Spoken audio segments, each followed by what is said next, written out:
On his 18th birthday, a boy walked out of the only home he'd ever known with a duffel bag and a rusted key to a marsh nobody wanted.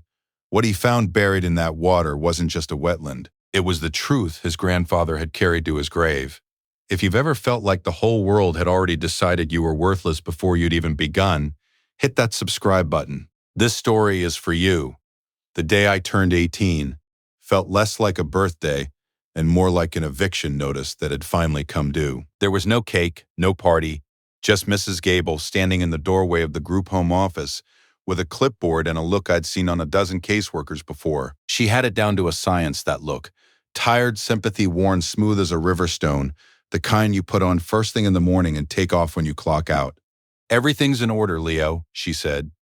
Her eyes were already drifting toward the next name on her list. I had a black trash bag in one hand. Inside it was everything I owned in the world. 2 pairs of jeans gone thin at the knees, a handful of t-shirts, a worn paperback I'd read 4 times because it was the only book that was mine, and a faded photograph of a man I barely remembered standing in front of a stretch of flat brown water with a shovel over his shoulder and a grin like he knew something nobody else did. She handed me an envelope with $200 in it, the state's way of saying good luck and goodbye in the same breath. Outside the window, the sky was the color of dishwater, and the rain came down on the hot asphalt in long gray streaks. The whole office smelled like stale coffee and disinfectant, a smell I'd carry with me for years afterward, the smell of being processed. "Good luck, Leo," she said. Flat, the words landed and died on the cold linoleum between us. Then she handed me one more thing, a manila envelope, soft and creased at the corners, my name written across the front in handwriting I didn't recognize. Old handwriting. Careful. "This came for you," she said. "From a lawyer, up north somewhere, been sitting in your file since you were a kid."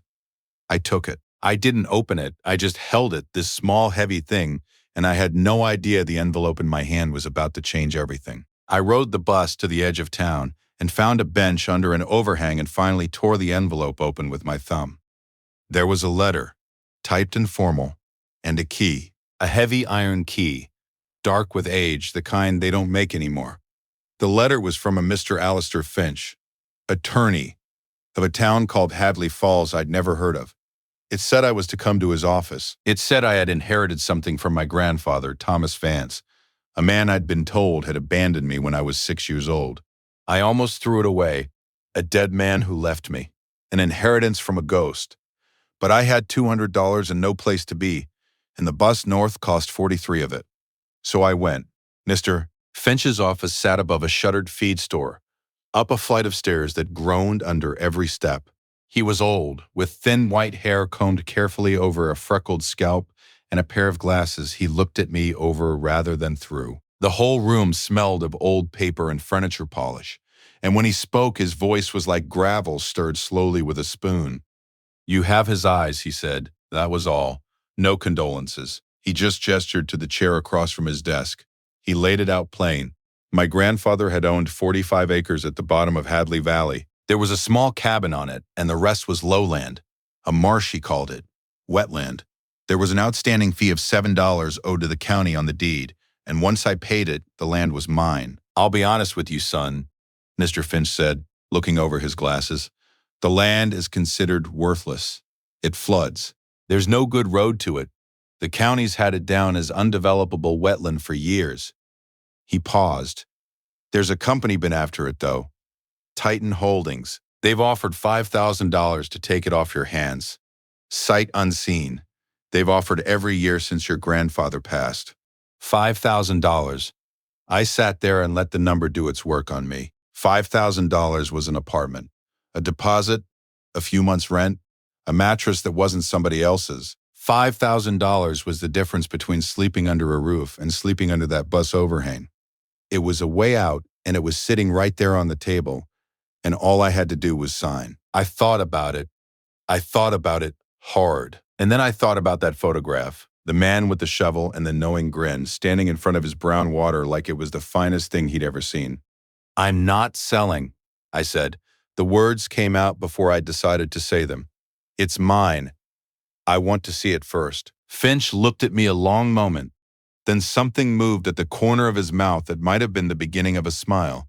50 years out of practice. Son, he said, you look like you've been through a war and lost it twice, but you sound just like him.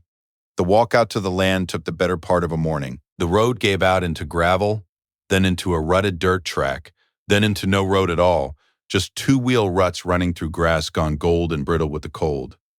The town fell away behind me.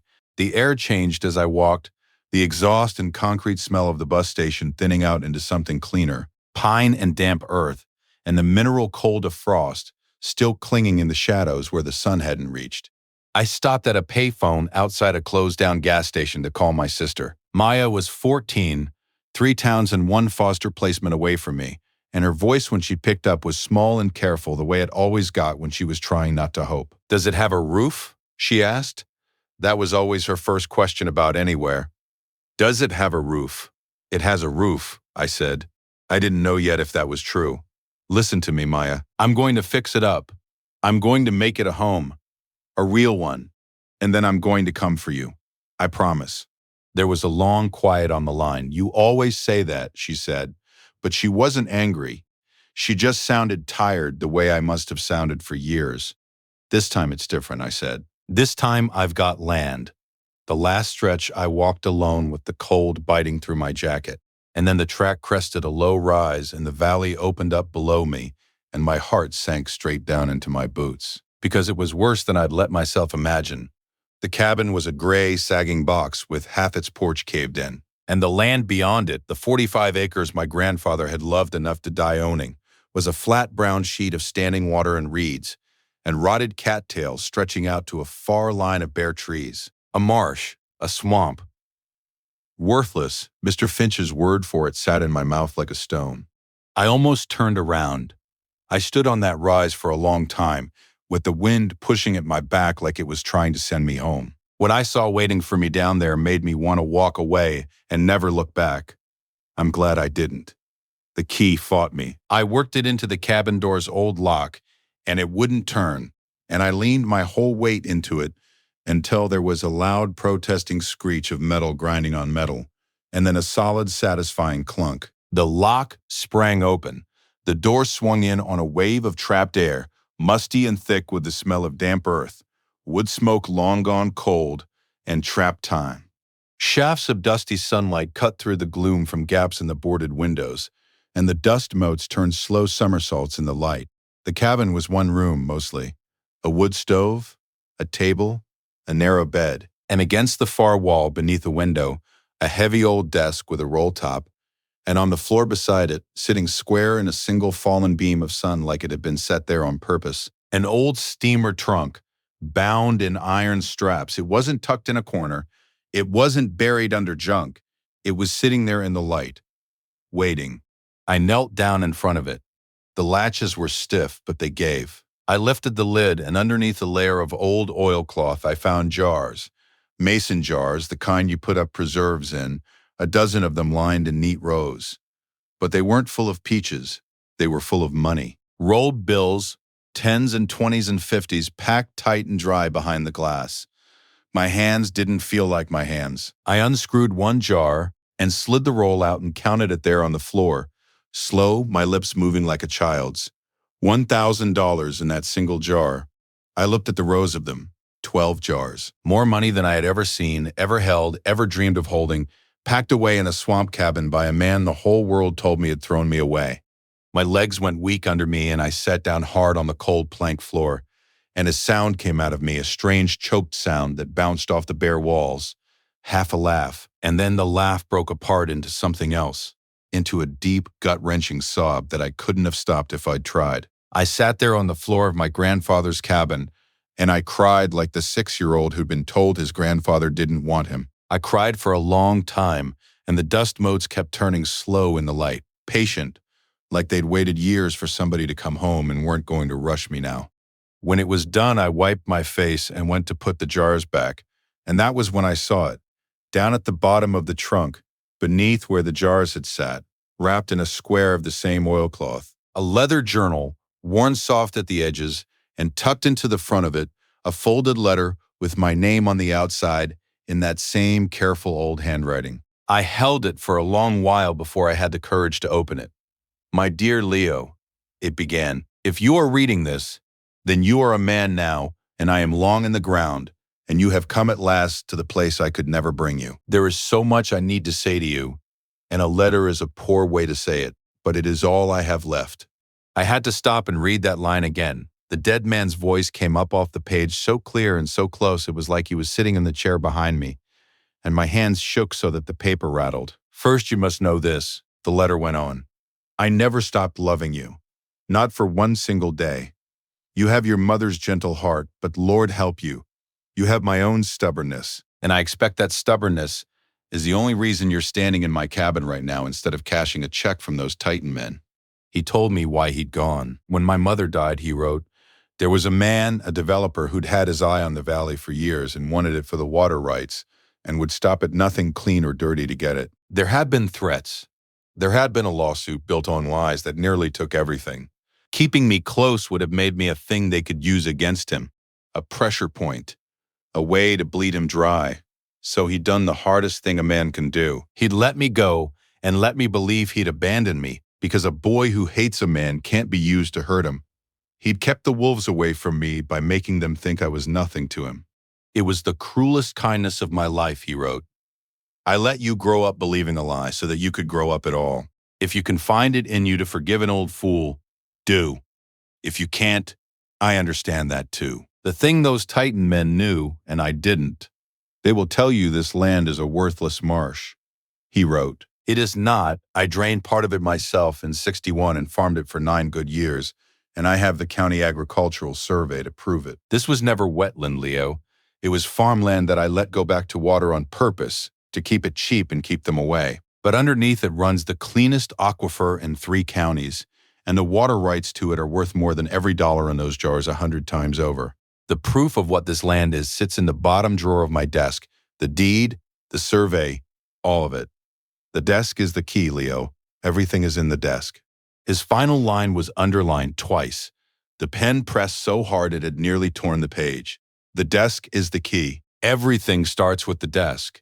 The next weeks were a blur of hard work that left me too tired at night to do anything but sleep. I opened that bottom desk drawer the first hour and found exactly what he'd promised, the original deed and a county agricultural survey dated 1961, official, and stamped, declaring those acres active farmland under cultivation. I put it somewhere safe, and I went to work on the cabin. I learned as I went. I patched the caved porch and tarred the roof, balanced up there in the cold wind with my heart in my throat. I chopped wood until my hands blistered, and the blisters tore and healed into something harder. I hauled water up from the stream in buckets, and I cleaned that old wood stove out and ran new pipe and got it lit. And the first night it threw heat into that room, I slept better than I had in 12 years. The town took my measure slowly, and then it took my side. Down at the hardware store, there was a man named George who'd known my grandfather, and after the second week, he stopped taking my money and started writing what I owed in a ledger, on credit, on nothing but my name and Thomas Vance's. Pay me when the place is standing, he said. A woman named Martha, who ran the diner, sent a boy out one afternoon with a box of pots and pans and a stack of plates and no note at all. A retired electrician I'd never met showed up one morning, looked at my mess of wiring, shook his head, and grounded the whole thing properly without being asked and without taking a dime. And then the letters from Titan Holdings started coming. The first one offered $25,000, polite and typed, talking about partnership and progress and what was best for the community. When I didn't answer, the next one talked about how the county might be persuaded to condemn the property as blighted wetland under eminent domain, and how much simpler it would be for everyone if I just took their generous offer while it stood. I knew then they didn't know I'd found the survey. They still thought I was a kid sitting on a swamp. The meeting was at Mr. Finch's office. 2 men in suits that cost more than my grandfather's cabin sat at the table with leather folders and white teeth, and they smiled at me the whole time like we were old friends. They talked about community. They talked about partnership and progress and a vision for the valley, and then they slid a paper across the table, and the number on it was $250,000, $250,000. I looked at it, and I let myself feel the full weight of it, the apartment, and the lawyer for Maya's custody, and the bottomless safety of never being afraid again. I let myself want it, and then I thought about 3 things, in order. I thought about the feel of the splitting maul biting into a round of oak, and my own breath smoking in the cold. I thought about Maya on the payphone asking, does it have a roof? And the promise I'd made her. And I thought about an old man pressing his pen so hard it tore the page. The desk is the key. No, I said. The taller one's smile flickered. I'm not sure you understand the offer. I understand it fine, I said. I'm not selling, but I'll tell you what I'll do. And I laid out my own terms, the ones I'd been turning over for weeks. Not a sale, a lease of the water rights, mine to grant because I had the deed and the 1961 survey that proved this was never the wetland they'd told the county it was. They could draw their water, but the price was a permanent trust, with the town of Hadley Falls holding priority rights and protected rates for every household in the valley, in perpetuity, with hard conservation limits on every gallon they pulled, written into the deed so no future owner could ever undo it. I didn't just want to win, I wanted the whole valley to win with me, the way my grandfather had tried to and couldn't. The two men looked at each other. They gathered their leather folders and they left without answering. And they didn't shake my hand on the way out. But every soul in that room, Mr. Finch most of all, knew they'd already lost. The papers were signed 3 weeks later. Titan agreed to all of it because the survey left them nothing else to do. I walked back out to the cabin that evening with the contract folded in my jacket, and I reached over and flipped the switch by the door, and a bare bulb in the ceiling came on, steady and warm and real. The first true electric light that cabin had seen in 40 years. I stood there and just looked at it. I brought Maya home a month after the courthouse granted me custody. She stood in the doorway with her own bag in her hand and looked at the wood stove and the sanded floors and the lamplight. And she set the faded photograph of our grandfather up on the mantel where he could see the place full again. You did it, Leo, she said quietly. We're home. It wasn't a house anymore. It was a home. I stand on that porch now sometimes in the evening and watch the light go gold over water that my grandfather called worthless on purpose so that someday I could find out what it was really worth. And I think about how the place that the whole world wrote off as a swamp turned out to be the one thing that saved us both. The land didn't just give me a home. It gave me back my grandfather, and it gave me back myself. Abandonment can become protection. A lie can become a gift. And an ending, the kind that comes with a trash bag and $200 and a closing door, can turn out to be the place a whole life begins. If you've ever felt like the world decided you were worthless before you ever got your say, I want you to hear this. What looks like a swamp from the high ground might be the richest thing you own. You just have to be stubborn enough to go down and stand in the water and see. So tell me, what is the worthless, flooded, written-off piece of your own life that you're fighting to drain and reclaim? Leave it in the comments below. I read every single one. Thank you for listening.